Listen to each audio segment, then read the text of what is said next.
Well, guess what? My food is not ready and I have another book here, so let's go ahead. Scowl! Let me ask you how you feel right now.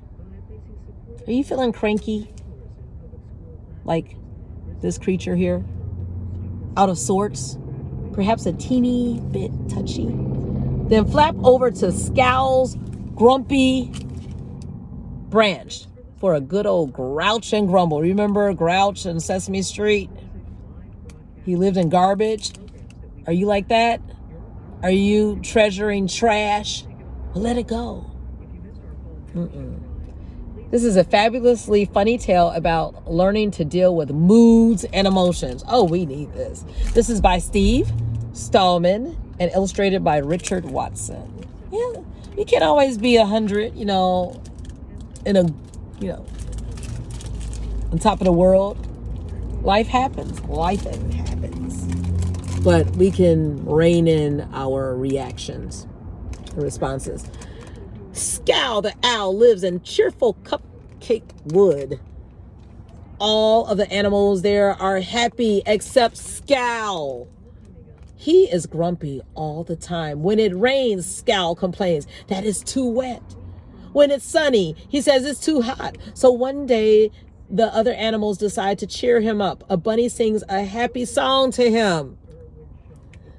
A bear tries to give him a big hug, and a small bird offers Scowl her happy hat to wear. Get lost, Scowl barks at the bird. But when Scowl accidentally ruins the hat, he's not the only one who's grumpy.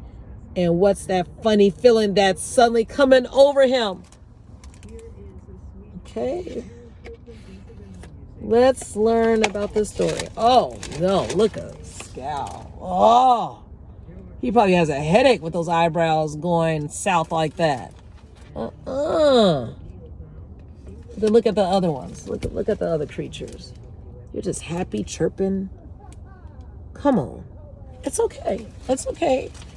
Sometimes we don't feel the best, but let's see what the story will bring us. It was a dreamy, sunbeamy day in Cupcake Wood.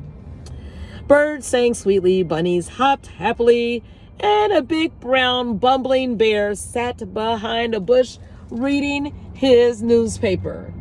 Everyone was happy. Everyone except... You got it. Scowl.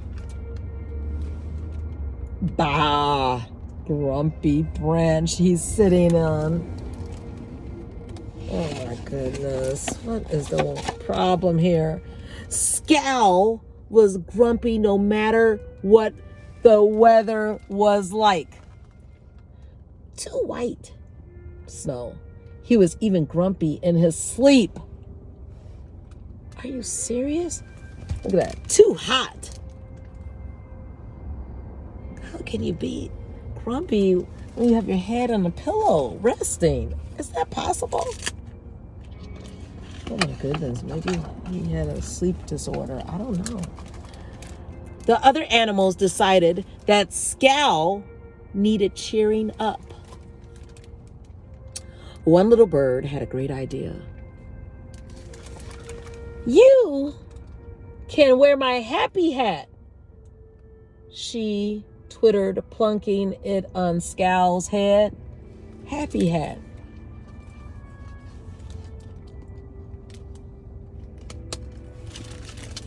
Let's see. Uh-oh. Get lost, said Scowl. Lost.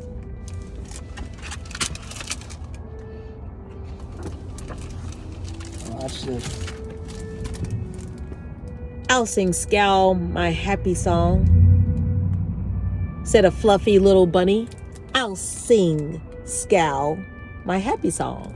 Oh, she's gonna sing for him. I'm a happy, happy bunny. Yes, I am. I am. I'm as jolly as a pot of strawberry jam. I am. Oh, I know. He did not like that. Oh, I love to skip and hop, and I never want to stop. All he needs said that Big Bumbly Bear is a hug. Come on, Scally Wally, give us a cuddle. Oh, he's just irritated right now. Oh, yes, he is. He was like, stop! You know people like that? I know people like that who are very grumpy when they first wake up in the morning, but then sometimes it just doesn't fade away, the mood. Uh-oh. Back off, bear. Wow, what's going on, Scal? Was he like this when he was younger? Let's see. We just want you to be happy, Scal, the animals cried, but Scal didn't give a hoot. Just leave me alone, all of you, he shouted. Then he flew off to his grumpy branch for a bit of peace and quiet. But when he got there,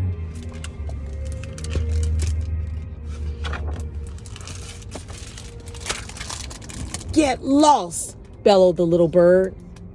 What? Wait, no, you get lost, stuttered Scal. This branch is for grumpy creatures only. I am grumpy, screeched the little bird, because you broke my happy hat. Uh-oh. Ooh. Uh-oh. Angry bird. Uh-oh. Scal felt funny. For the first time in his life, he'd been out-grumped. Have you been out-grumped? Have you been out-bullied? I hope you're not the one who's being mean. I was talking to someone today, and they were talking about some bullying, some mean behavior. And I said, man. And of course, you know, I'm not going to say of course, but it was among females. And they just want to be friends, but just some of the mean words and just hurting the other girls' feelings and just making them cry. It's just, and then they want to fight. And then, and the other girl's like, I don't want to do that. That's not me. I was sharing with someone how I never in my life have had a fight. I don't think my sisters have had a fight.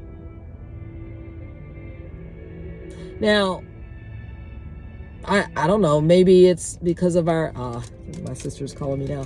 Maybe it's because of whatever, you know, circumstances. But I was telling an 8th grader, teenager, I was like, even though your last fight was in 4th grade, that can be your last fight. Yeah. You can carry yourself in a way where you don't have to tangle yourself with those skirmishes. No. You walk away and you guard your peace. Guard your heart. Now, I'm not talking about protection and, you know, self-defense. If you know, there's a way that you can prevent a lot of situations. Scal felt funny. For the first time, he's been out-grumped. He flapped off all embarrassed and rescued the happy hat. Then he gave it to the little bird and said, oh my. Sorry. I had to say that twice today. I apologize. I'm so sorry. Yeah. Because a lot of times we do stuff we don't realize what we've done. Does that hat really make you happy? Asked Scal. Yes, twittered the little bird. But what makes you happy, Scal? Good question. What makes you happy? Let me ask you that.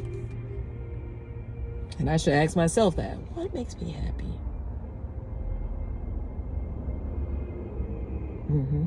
We should ask ourselves that, because sometimes the answer changes. Maybe it depends on the day. But we should have a general sense of what makes us happy. That's a great question to reflect on. Scal thought about it for a minute.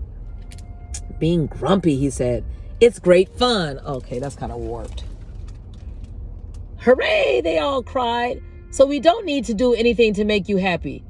Well, said Scal, there is one thing that you all could do.